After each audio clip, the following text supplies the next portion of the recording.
I might get him one of those decisions posters. Remember those? There you go. Yes. With like the Lambo and the Ferrari and the or like justification for higher education. Yeah. Sally and I were talking about the girl equivalent at that time was the shirtless man holding a baby. Yes, like the black and white ones. Yeah. Oh my God. Welcome to Backtracking, the show where Welcome three old to friends Backtrack, take a second the show listen to classic where bands, three old friends take a influential second albums, listen track by to track. classic bands, influential Taking albums, this journey track by together, track. I providing am J. context, William Hall. both personal And I'm Dan historical, and Fiden. some We legendary are bands. taking this journey together, providing context, both historical and personal, on some legendary bands. For this, our third season, we've selected 15 albums that we think deserve a good old-fashioned backtrack. Backtracking is the greatest podcast. Raph and JW and Dan make this podcast every week. Backtracking is the greatest podcast. Get ready for podcast action. J. William Hall, we are back again. Yeah. We Yeah. fought through technical issues. We fought through the heat dome. We fought through clothing, through sweat and blood and bitter tears. Yeah. You know, a lot of people this summer are going to be talking about the blockbuster movie, The Odyssey. But I feel as though the story of our week off this week was Right. also an Odyssey and an epic tale rivaling that of Fair Odysseus. I agree. It had a little bit of everything. It had a little bit of danger. It had a little bit of conflict. Yeah. It had a little bit of love. It had a little bit of lust. It had a little bit of humor. It had a little bit of it's a broad stew. It appeals to many. It appeals to the masses. If only they knew where to find us. I know. Well, thank God we have an Instagram, we have a Twitter, we've got the Reddit, we've got all of it. But we're not here to simply tell people how they can find us. No. Right. No. We're here to cover Cardinal's unbelievable 1994 self-titled debut, Cardinal.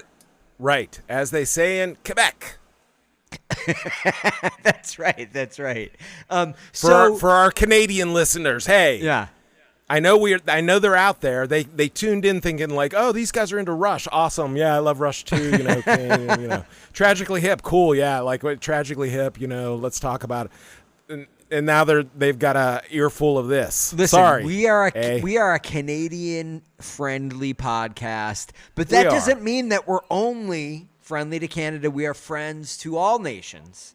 You may remember my proposal to split. There's that island, the island where our lawyer, Grand Island. Yeah, Grand Island where our lawyer lives. Yeah, it's currently U.S. territory, but it is in dispute. No, it's not in dispute. There's no dispute. This is American ground, and on this, the nation's 250th birthday, for you to entertain the notion of ceding part of Grand Island to Canada is fucking treason. Listen, it's a gesture of friendship and camaraderie. Yeah. To have an annual ice hockey match on the tell island. that to the Grand Islanders. Their families bled into that ground. They bled red, white, and blue. You've never been to Fantasy Island. I've been to Fantasy Island. That amusement park was closed for safety violations. We didn't go through that to just hand half of it off to the fucking Canadians. Hey, listen, it's just an idea. What are you getting so defensive about? My gosh. Jeez. Anyway, back to Cardinal. They're not Okay. Canadian. Yeah. They are an Australian via jolly old UK to good old Boston. Southie. I don't know. Well, no, you know what I want to point out. What? So when Eric Matthews was in Boston, I think Cardinal may have formed, or they used to practice in his apartment basement, which was in Somerville, the neighborhood of Somerville. Okay. I was in Somerville for a month doing a college internship. Really? Work-based learning. What was the internship? It was the future then. It's the future now. What? I was working for a small publisher. Yeah. Oh, yeah. That's right. I remember Working this. out of What his was it house. called? Yeah. It was called Yellow Moon Press. Yellow Moon And Press. that man's name was Robert Smith because it was the lead singer of The Cure. No, that's not true. That is not true. He spelled it differently, but his name was Robert Smith. But Yeah. working out of his house, Somerville, spent a month there. Lovely neighborhood. Reminds me a lot of my current neighborhood here in Columbus. I don't want to reveal the name of the neighborhood. It's Clintonville. Of course I want to talk about Clintonville. You know we love to talk about our neighborhood in Clintonville. Yeah, Seaville. Yeah. Well, listen, I am excited to get back into Cardinal this week. But before we just start track by tracking it, we've got to do the cover art. This is how we do it now. That's right. We cover the cover. This is what needs. This needs a theme song. This needs a theme you know song. what? I was just thinking the same thing, and I'm going to Yeah. make a theme song for this, just like we have a new theme song for the Backtrack Retrack. So you're not going to be able to hear it, J. William, right now, because That's I'm going fine. to edit it in to the episode. But right now, just pretend like you're hearing it and you think it's great. It's time to cover the cover. If we don't cover the cover, Michael will cancel his Patreon. So it's time to cover the cover. Oh man, that captures the spirit, the resilience, the persistence of our Cover the Cover segment, which is, as always, dedicated to our super fan, Michael. That's excellent. I'm so glad you're happy with it. All right, so we've got to cover the cover here. Now, this is an interesting cover. It is... Right. Let's just describe it first. It is a fairly minimalist cover. There's a field of vibrant blue. Yes. With a picture. It's a deep blue, but it's vibrant. Yeah, it's a vibrant deep blue with a color picture, and I would almost say with a fairly saturated color. Yeah, it's got a bit of a Kodachrome sort of retro vibe to it. Yeah, but not too retro, really. I mean, it's Yeah, not overtly retro. No, I think but you look at the attire. So we've got Richard and Eric. They're out for a stroll in what looks like a garden, a topiary garden.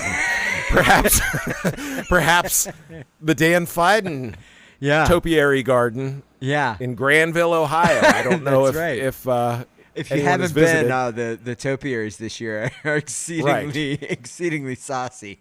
Anyway, it looks like some kind of garden, but they're wearing this garb, which looks not dissimilar to what I was wearing in the 90s. That was sort of like 60s, 70s, 80s, 90s, all kind of like mashed together in a weird way. So you can't really. There were like a lot of cords. People wore a lot of cords. And Yeah, I think corduroy. Yeah. that kind of really went out. But there was a lot of like corduroy, very beat up, and almost orthopedic looking shoes. Like Doc Martin style. Yeah, like leather, like work shoes. Yeah, but they were decidedly like they weren't really primarily military for most people. They had a real orthopedic look, I think. But anyway, so Yeah. those kind of, and then like a thrift store T-shirt, and then frequently kind of a 1950s light jacket or something, right? Right. Yeah. But they're not really wearing like patterns. It's all like just blues and browns, kind of like. And I guess they're opposite. It's like Richard's got brown jacket, blue pants. Eric's got blue jacket, brown pants. Oh, do you think that's planned? Do you think that's intentional? Oh yeah, I mean they're shooting the photo for the cover of the album. Yes, that's planned. They think through every detail they can. Really, you think so?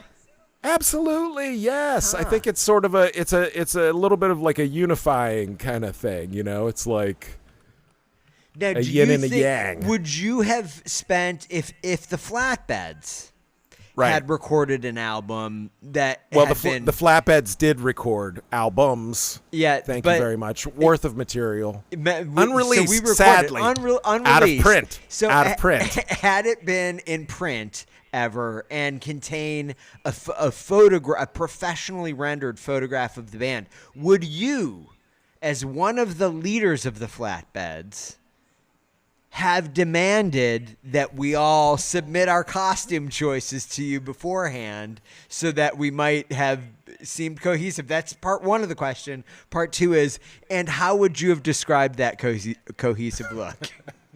Okay, go ahead. All right. Everybody's got to coordinate their outfits because we've got to create a vibe, right? And the Flatbeds, the vibe is, hanging out at the truck stop, but reading poetry books. Okay, so is that what it was? All right, I think so. Yeah. Yeah. All right. So how would you describe that? You're forcing me to describe it. And now, what? How would you characterize the items of clothing that might have been? Because bands frequently do have a cohesive look, right? Yeah. Well, and they we kind were of all develop wearing an internal fashion sense. We were wearing our kind of like grunge-ish, but with like trucker caps and chained wallets and, jean jackets. And it was kind of like, the outsiders go to a 90s thrift store, corduroy, like, it was that type of, which I think is probably not dissimilar to what the young people wear now, Really? Yeah. Yeah, except what we didn't do? They got different stuff now, though. I don't know what they do. What's really happened is I think, and it's unfortunate with the rise of obesity in America, but men started wearing those real tight, like tapered jeans. Oh, what I'm talking about? The skinny jeans. Yeah, the skinny jeans. Yeah. Okay, J. William Hall, I totally get it, but I'm going to say that I don't think that these outfits were planned. I think this is probably the two of them. They were like, oh, we're going to put this album out. Like, they're going to put as much effort into it as they kind of put into, like, they put effort into the music, but they were like, as soon as they were finished, they didn't want to work together again. You know what I mean? Yeah, now I don't mean to imply that this was a like White Stripes level, like we're coordinating our outfits to specifically match each other in some geometric way, But I think these may very well have been just regular clothes for them, and it was serendipitous that it formed like a little yin yang, an imperfect yin yang. Yeah. But. This photographer, I don't know how deeply you backtracked the cover. How deep didn't. Are you willing to cover the cover? I am willing to go deep. Go deep. The photographer, I believe, was affiliated with Sub Pop Records, so probably was some, and has shot you look at their list of album covers that they've done, and it's, a million miles long, all over the place, like famous ones, obscure ones alike. So I think this is a pro photographer. This isn't just some snapshot that their friend, took out back or whatever. Oh, we just happened to be strolling down the sidewalk This Yeah. was a like, okay, you guys, we're going to do this. You go up here, you walk this way, look over here. Like, I think that's my assertion. But regardless. Yeah. So it's basically very different vibe from, what was going on at the time. It to me, it harkens back to like an old jazz record. Kind of, but it's not. No. It's not like a purposeful, like, we're going to choose a '60s font and not like Spain. Like Spain overtly tried to do that with their first record. A little bit more, and I was going to mention Spain back with one of the songs on side 2, and I think this upcoming song, like, I think that there's a little bit of connective tissue between the sound of Cardinal and the sound of Spain. Really? Yeah, I wouldn't have thought of that, but listen, I think it's worth considering. I have all right. I didn't expect that. I didn't expect the whole band, the whole album, when we first got into this, and I've really gotten into it. So, all right, but we got to finish this off. So, I think the other thing is that all caps, fairly narrow font, the word Cardinal set aligned exactly above the photo on that field of blue. But that red kind of interestingly is kind of like an offset to the bright green of the bushes in the foreground of the photo. Yes, it's a balance, and it also is, arguably cardinal red, or at least that's how I see it, seeing the word cardinal. So it's like, it's very cool. Like, I think it's a cool image. It's evocative. It's a little bit like mysterious. What's going on in this photo. It's, I don't know. I'm going to say two dudes strolling in the topiary park.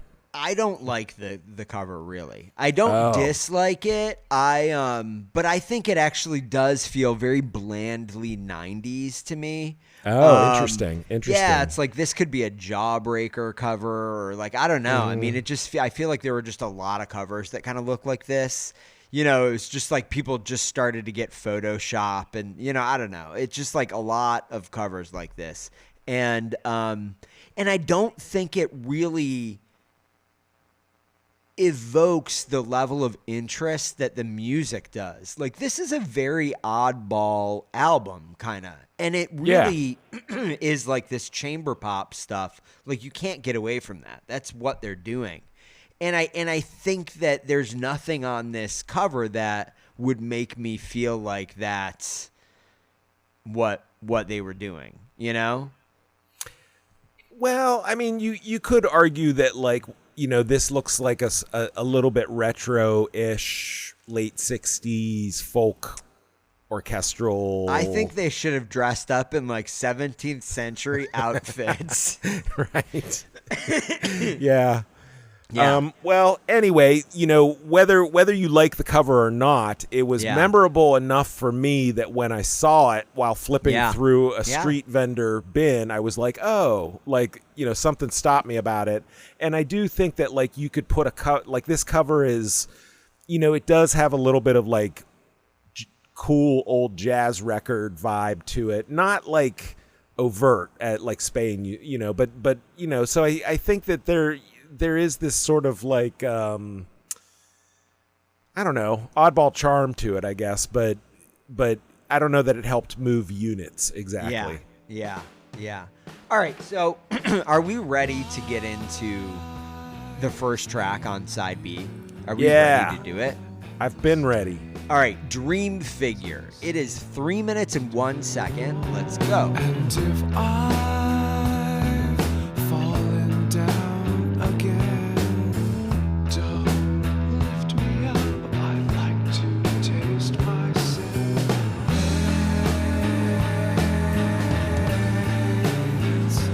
Wash them all away.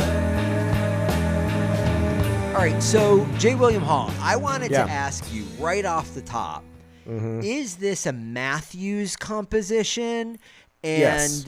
it just has a very different feel to me, much more modern, much more shoegaze. Yeah, this is a Matthews composition, and, in their own words, as they each individually retold the story of the band, looking back, 15, 20 years later or whatever, Matthews was very clear about like, our job was Richard Davies was bringing these songs and we were going to flesh them out, but then they were short a song or two or something for the album. And so it was like, oh, what do you have, Eric? And so he wrote this. And so it does have a different sensibility to it than the rest of the album, but I think it has some of that, slowcore-ish, shoegaze-ish, proto-Spain kind of vibe to it, which is indebted to these like close-mic'd jazz recordings, from whenever. Chet Baker.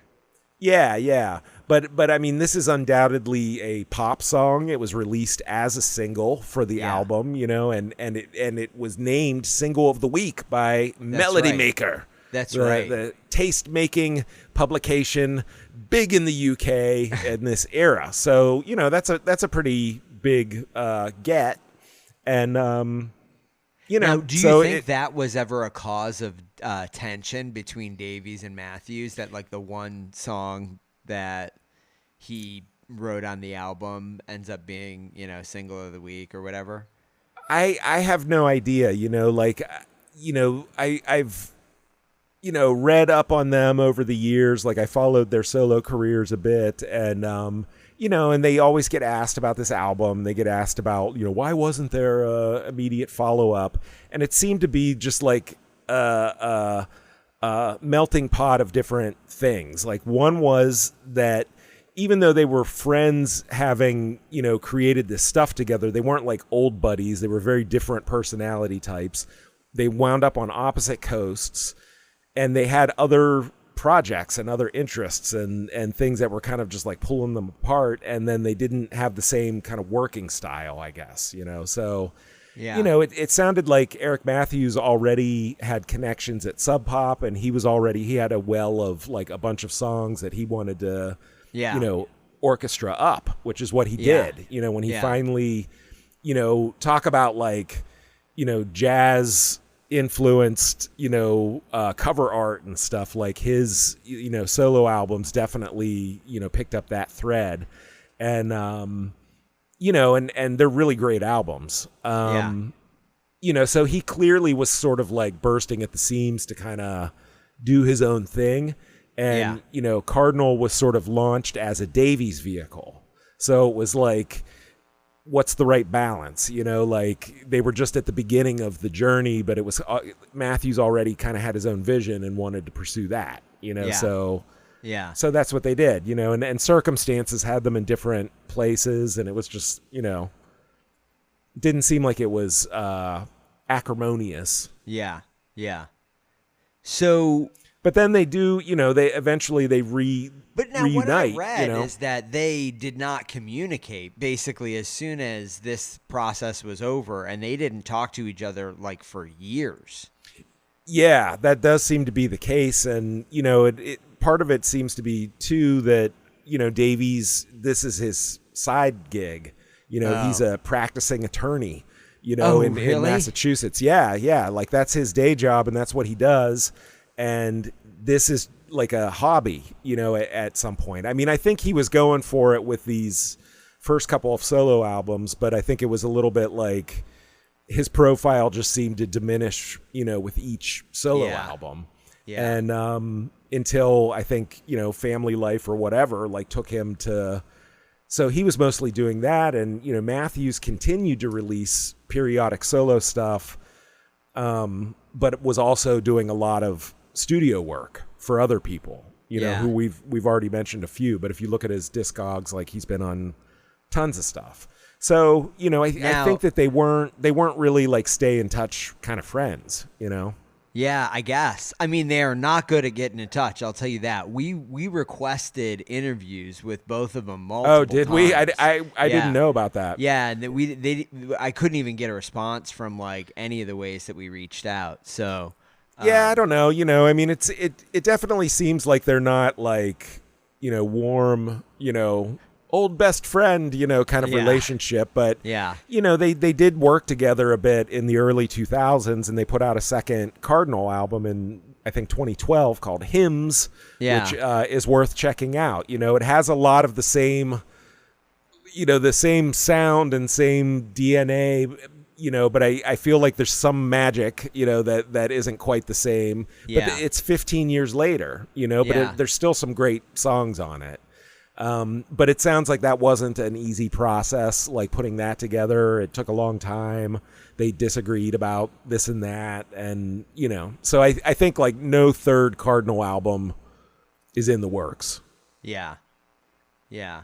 Well, all right. So listen, is that enough to say about Dream Figure? We certainly sidetracked a little bit, but is there anything else we want to say about track 1? Well, you know, just that, you know, I love the slow core grind kind of feel. It almost has a little bit of like an unexpectedly funky kind of like bass sort of like part to it.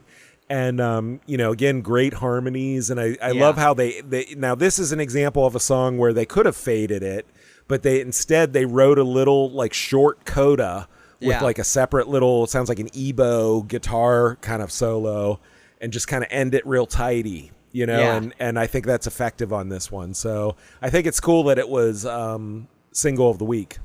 Yeah, it is. I mean, it's interesting. It's not necessarily the song I would have expected. Oh, and it, to me, now, again, you know, I've not read this. This is sourced from nowhere but my own filthy mind.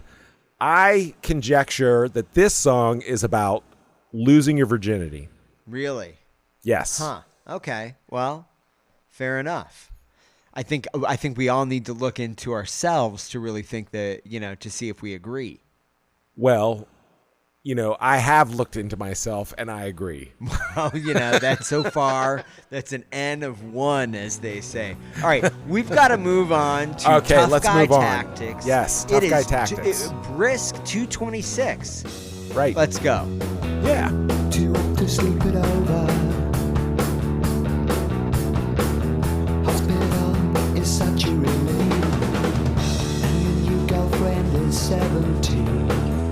All right, so here is, like, again, I think probably the lyric that I can remember most off this album, absent like a melody to make me remember it, is 30-20 holes in the sun. Yes. And that's, I think, a decent example of a lot of the lyrics on this album. If you go in for stuff like that, as JW clearly does, yeah, then man, you're gonna love these lyrics. Yeah, you know, I can't really parse what's happening. It sounds like perhaps doing something illicit with an underaged person. Yeah, that's right. That's right. I don't approve of it, and I don't know that that's what they're singing about. But if they are, well, you know, it's part of a long tradition in rock music, both mainstream and independent. Yeah, really? Yes. Oh, wow. The examples abound, especially in, you know, songs from the 70s and, you know, just the skis era. So this has got a touch of skis to it. You think so? All right. So I didn't just in necessarily, the lyrics. You know, I actually felt like this was more of like a satire song. I think that they are, but I don't know. I mean, this is a real stretch. There is but. All right, I have background. Just let me finish. Okay. Will you just please let I will let you cook. You cook. All right. So, but what I'm saying is I think lyrically it's kind of a satire, but I also think that musically it's a little bit of a joke, and I just don't think it lands. I just don't think this song works in any way. I'm not interested. It's not interesting enough to be interesting. Right. I don't know. I didn't like this one. Let me cook, please. Okay. Here's the background on this song. This is arguably the oldest. Well, I don't know if it's the oldest song on the album, but this is from Cardinal version 1 with Bob Fay on drums in Boston. They wrote this song. Okay. It was based on a jam. You can tell just by the way it starts with that jammy drum part. And then they just worked it up into a song. And then this, I think, is a re-recording of it, but that's why I think this one doesn't feel as fussed over, as some of the other stuff on the album, because this one was more kind of a loose jam. But I do think that it's telling that it sits in the weakest position on the album, track 7, where the weakest track on the 10-track album must reside. Yeah, that has long been your theory. And Right. the second track on side 2 is the worst song on the album. And, Well, we'll find out. Well, you know what? We could do a whole season about that. We could do a whole season of great albums with a terrible 7th track. Well, I'm not saying that the track is terrible. I'm saying it's the weakest on the album. Okay, fine. We could do it. But that I'm way, not too. making that declaration yet because we'll save that for later. Yeah. All right. So I think there's things in here that are kind of from a jamminess. Kind of interesting. There's like this switch to like a 6/8 section, and it's kind of like interesting-ish and memorable, but not nice. I mean, it doesn't feel like there's really a reason to do it. It just feels like multiple ideas kind of jammed together to me. Yeah. me. Well, it was literally born from a jam. So they were just throwing stuff together. Three dudes. So what you're saying is I nailed it. I think. Yeah. Well, All hey, right, well, there it is, guys. Yeah. You know what? I'm like the Rick Beato of this podcast. You wish you were the Rick Beato of this podcast. You know what Rolf told us in a previous episode? I'm not sure if you caught it. Rick Beato is from Rochester, New York, just a hop, skip, and a jump from the Queen City, the mistake by the lake. It's not the end of the world, but you can see it from there. Buffalo, New York. Right. Home of the grain elevator, home of Erie Canal and Love Canal. Practically Canada. That's right. Right. Well, I did not know that, but but you can hear it in his accent a little bit. He'll he'll be like, yeah, I'm Rick Beato. Rolf does a great Buffalo accent, and Okay. yeah. Okay. Anyway. Well, hey, work that connection. You know what I mean? You got to work it. Yeah. Okay. All right. Hey, Rick. Get out there and hustle. Get out there right. and hustle. All right. Let's move on to the third track on the second side of this album, Angel Darling, 2 minutes and 52 seconds. Let's go. Kept me alive for better things.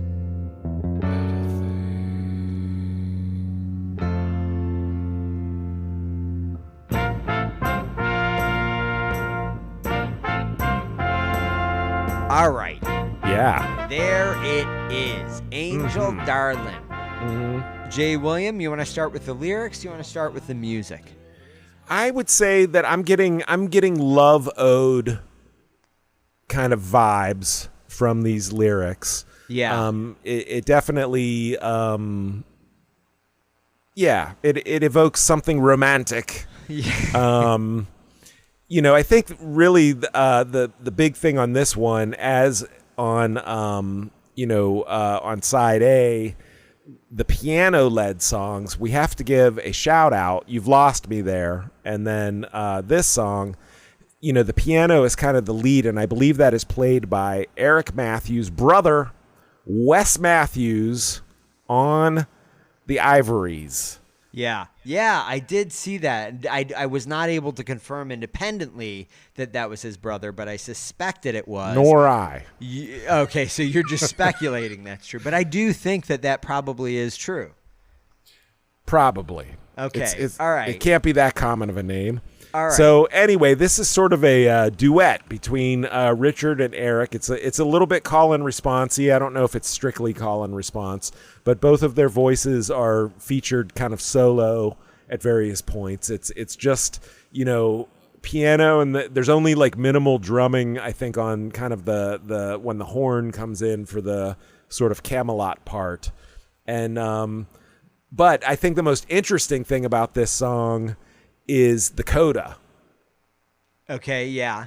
Yes. Tell me more. Well, it goes to this sort of like uncertain sounding marimba sort of prominent section. You know, it's interesting. It's an interesting switch. Like one minute you're hearing these kind of like brass, you know, reveille kind of horns, and the next minute it's like this like spooky marimba, and then it just lingers like for a long time. There's like a little bit of menace to it, you know, and I think that's like a little strand of this album too, is there's a couple of moments where it sounds unsettling. You know, there's like a slight dissonance to some. It's very carefully, you know, it's not like roaring feedback kind of dissonance. It's just sort of like something like slightly, you know, unsettling about like the chord or whatever, or the mood that they kind of like create in a moment. And I think this coda just sustains it. So that's what I like about it. You know what? I think we're on opposite ends of the spectrum on this on this one. So this is one that after many listens, I listened to this album a lot, and I want to just reiterate again. I'm very interested in this album, and mostly I like it. But this song is kind of the one that crystallized for me that feeling that this album needed a little bit more time to cook. I think that this song really suffers from sounding like, I've got an interesting idea for this. Let's just jam it together with that, and then we'll put this other thing here, and I don't know. And I guess for me, it's like it distilled for me. And again, you're gonna think this is overly critical. It's not. I'm just gonna say it though. I think for me, the chamber pop stuff that I like the most really has super strong vocal melodies and frequently good lyrics as well that carry you through all of these like individual chamber pop moments. You know what I mean? So like you always feel like there's a through line in the song, and I think that these guys don't have that. And yes, but that's intentional. That's a choice. You know, like they're going against the grain of what you would expect a song to do. Like it does unexpected things. You know, it's not as like genre hoppy or drastic as like, I don't know, like They Might Be Giants, you know, doing genres, you know, like kind of thing. It's not like that, but like it's just these moods, like they combine strange moods into one song, and with the you know, the lyrics being as sort of open to interpretation as they are, it just leaves a general feeling of kind of like there's nothing to quite grasp onto, I think, in terms of genre, or you know, you can't pigeonhole it, you know, and I think that's the point. Like that's what they were striving for. And so on an artistic level, I really respect it, you know. You know, but I think if they had crafted all of these further into tight chamber pop being the operative word, you know, Bell and Sebastian-esque, you know, identifiable versus choruses, bridges versus chorus, you know. Yeah. Then, like they probably would have, you know, sold more records and all of that. But I think they were not interested in that, you know. At least, I mean, you if you follow their first couple of solo albums each, Matthews, I think, flirts with the pop kind of sensibilities more, but his lyrics they sound a little bit like word salad-y, you know, like impossible to parse. And Richard Davies' lyrics equally so, but his song structures tend to be more, I think, like Cardinal, where it's kind of like curveball, like in the middle of the song that, you know, doesn't resolve, you know, and then on to the next one. Like, you know, I mean, I think it's an artistic choice. Well, indeed. But it's swimming upstream. I get it. This is just my criticism. All right, we got to move on though, Jay. Okay. We got to move on to the second last song on the album, Singing to the Sunshine, 2 minutes and 46 seconds. Let's go. Sing to the bluebirds in the sky, high above the cares of the world. Oh. There it is. J. William Hall, the 9th song on the album, Singing to the Sunshine. Now, what I was very interested in is the fact that this is a cover. Yes. This album includes one cover song, which is, also kind of a little bit of a retro move, like, I think that was kind of a cool thing to do, in the 80s, 90s indie world, was to kind of, cover something sort of obscure. Yeah, this is definitely obscure. I've never even heard of the band Mortimer. Right. This is a band called Mortimer that released, as far as I could tell, only one album really back in the 60s, sort of a psychedelic folk album, like very much, in line with Love and I don't know, the Fifth Dimension, and I don't even know who, the Byrds a little bit maybe, but anyway, so I don't know how Davies or Matthews came across this band Mortimer, or maybe that was something in the hip circles of the day back in the, early 90s Boston, Beantown. And but anyway, they decided to do a cover of it, and it's pretty faithful. Have you listened to the original? I have not listened to the original. So you think this is a pretty straight cover, huh? It's fairly straight, but it's a little more... I think the original has more of the trappings of the era, like the tambourine, and it feels a little more sing-songy. This one has a little bit, again, of like a little bit of a creepy, unsettling edge to it. Like, I think in their harmonies, like they're very careful harmonies, and especially when the switch to the chorus, it has sort of like an unsettling quality to it. Yeah. Well, I have to say that I really like this one, and I had conflicted feelings about that, because I think that this song is a much more kind of polished, traditional pop song structure. Yeah. And I found myself feeling like, man, if they like songs like this, why don't they just do that? We've discussed it enough at this point already, but I did feel that way. I think though the harmonies are beautiful. I thought, and I really like the movement again from the verse into the chorus. They I think as a couple of musicians are just really good at like nailing those, making those transitions feel like really cool and meaningful, Yeah. I think they're both singing falsetto too. Like they harmonize the whole way through, both singing falsetto. So this one, definitely harkens back to second track. Which one? Big Mink? Yeah. No. Yeah, Big Mink. With that double harmony thing. There was something that I was just trying to locate. What was it? Oh no, sorry, Last Poems. My goodness. Yeah.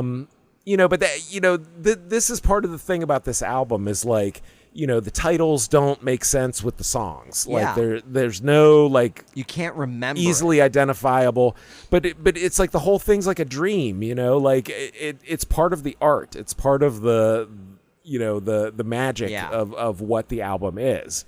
Yeah. So, I'm not trying to spoil it by revealing it to too many people, but if any youngster out there on the TikTok, start doing your Cardinal loops, you know what I mean? And we're going to skyrocket them to fame and fortune. That's right. So, it does, the title, we've talked about this a little bit before, especially in relationship to American Music Club, but it really, there is like some real value in a commercial world in naming the song the lyric from the most memorable hook in the song. You know what I mean? Of course. Yeah.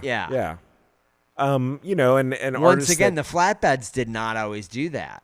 That's right. Sometimes you got to swim. Now we did upstream. sometimes with a song like Noon.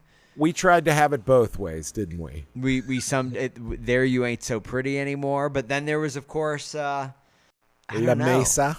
The Mesa. Yeah, that one. Corpses Can't Be Friends. Yeah, no, that was right in the chorus. That was right there. That's, yeah, well. All right, well.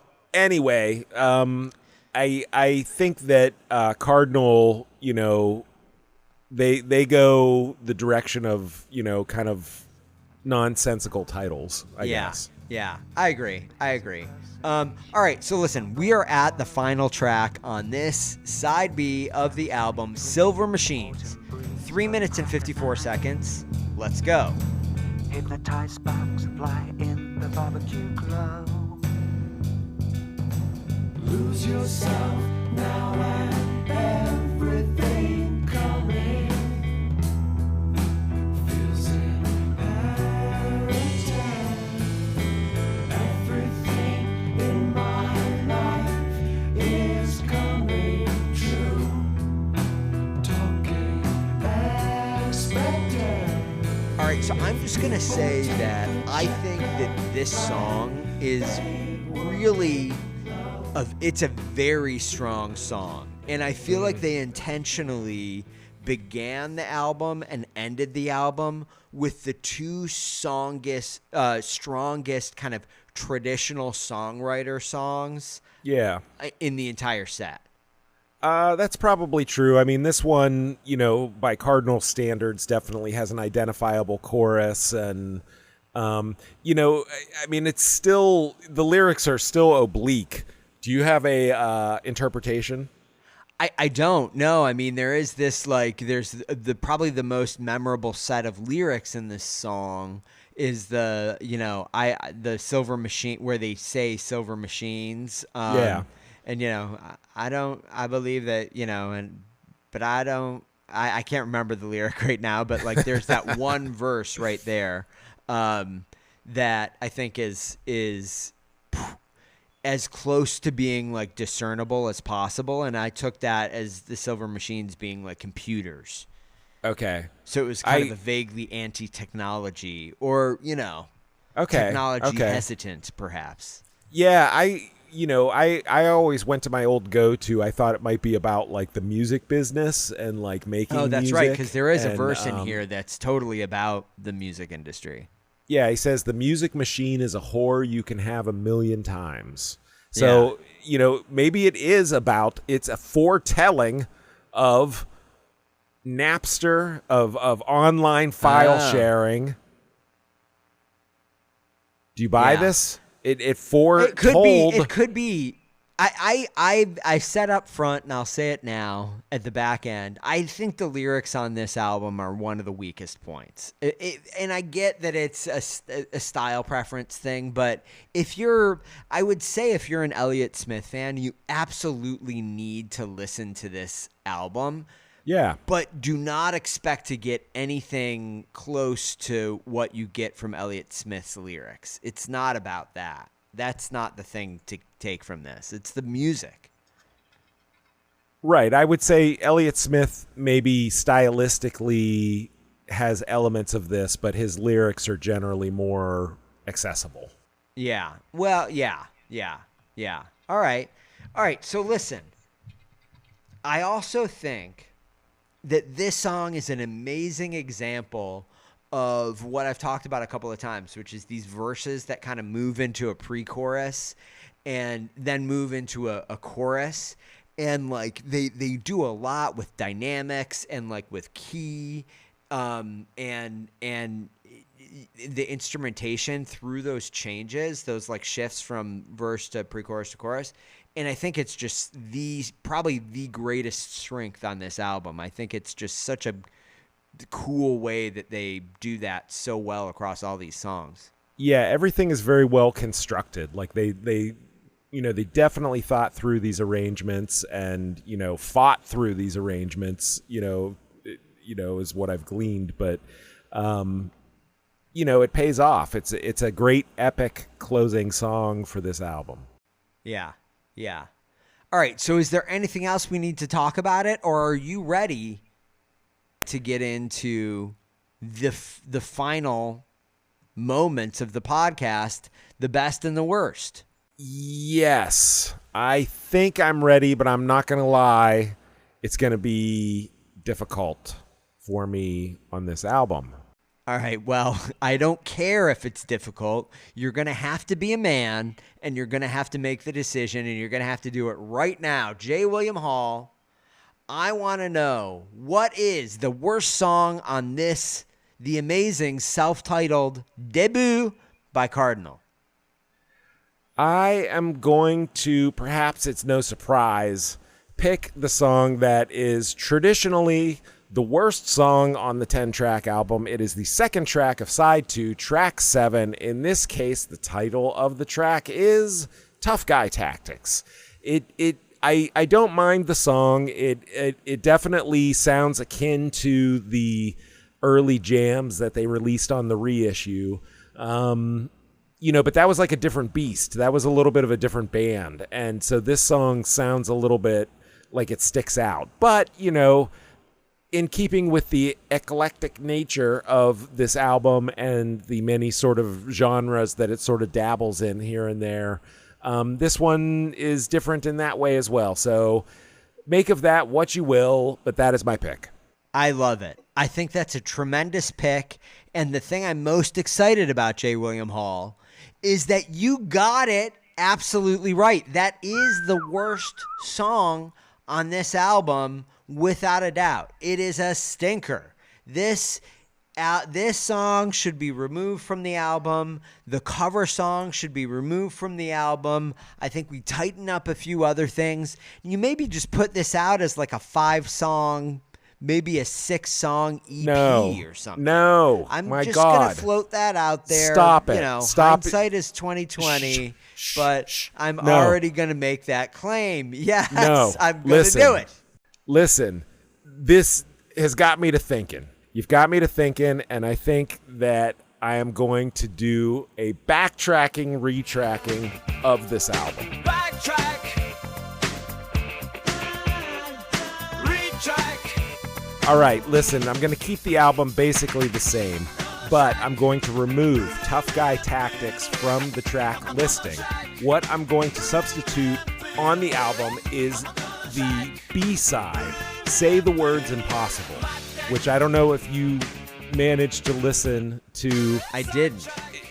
I listened to the extremely extended. All right, I do want to say I listened to this on iTunes Music. Yeah. The version that they have up there has maybe 10 additional tracks. And mostly I found it to be a terrible addition to an already, I think, somewhat watered down album. Well, it's for the completists who want to hear, the first sort of incarnation of Cardinal and how it evolved into this album. But I would put Say the Words Impossible as the opening track on side 2. Then I would go with Dream Figure. That strengthens the number 7 position considerably. And then we close the album with the same 3 tracks as we have currently. Wow. Amazing. Another backtrack retrack invented by J.W. fucking J. William Hall. Perfected by J. William Hall. All right. So now we've got to get back to it. We've got to decide what is the best song on the album. So, J. William, go ahead. Tell us what it is. In my mind, there are 3 choices.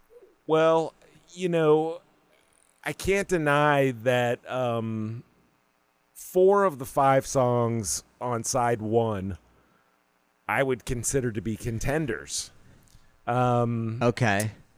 That would be the first 4 songs. Mrs. Hall considers You've Lost Me There, track 4, to be her favorite song on the record.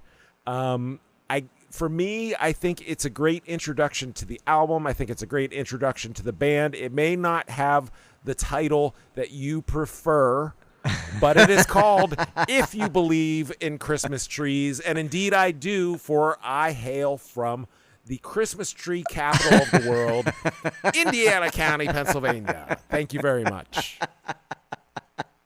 Well, you know what? That is a great pick.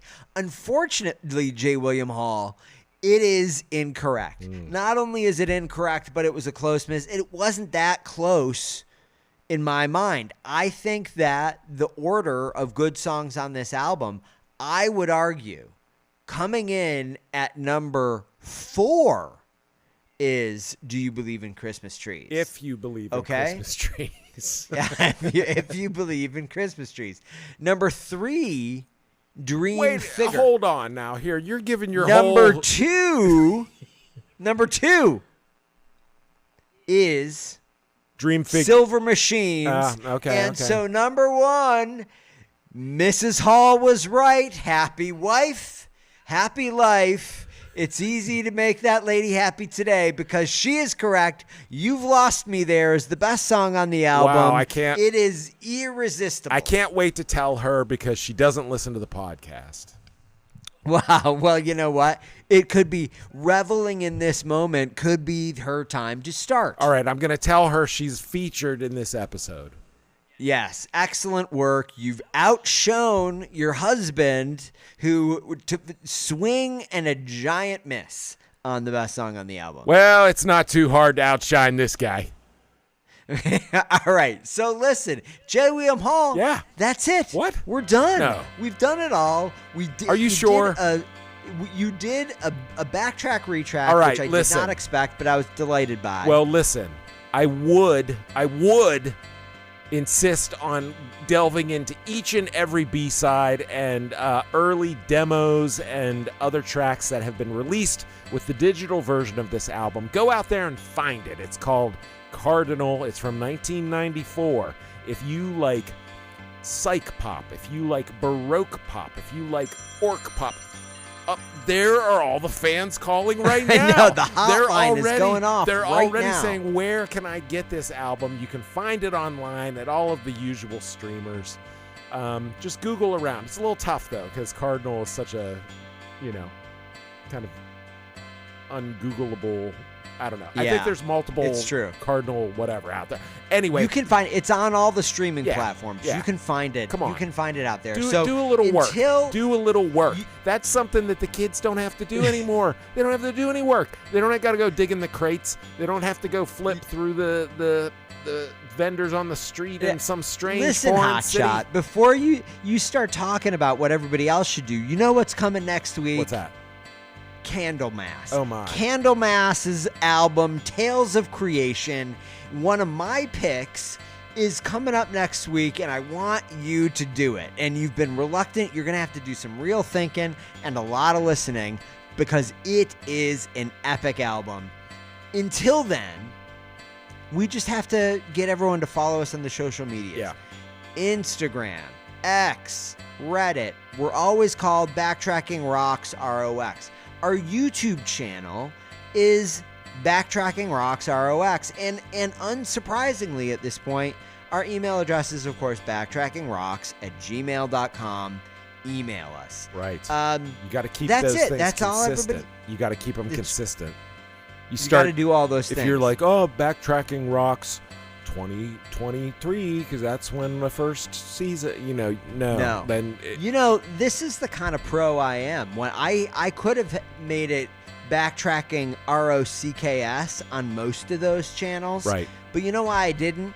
Because I couldn't make an Instagram user that long. So I just wanted them all to be the same. See, sometimes, you encounter a problem and it forces you to think creatively for a solution that you may not have arrived at previously. Yeah, that's right. That's right. All right, well, that's it, J. William Hall. Yeah. Thank you for doing No, this with thank me. you. Thank you for introducing me and all of us to an album that really should be better known than it is. Yes. It is, in my opinion, the verdict is in. It is an underrated classic. Yes. Definitely check it out. And that's it. We will see you next week, J. William. Bye-bye. Bye. Backtracking is the greatest podcast. Raph and JW and Dan make this podcast every week. Backtracking is the greatest podcast. Get ready for podcast action.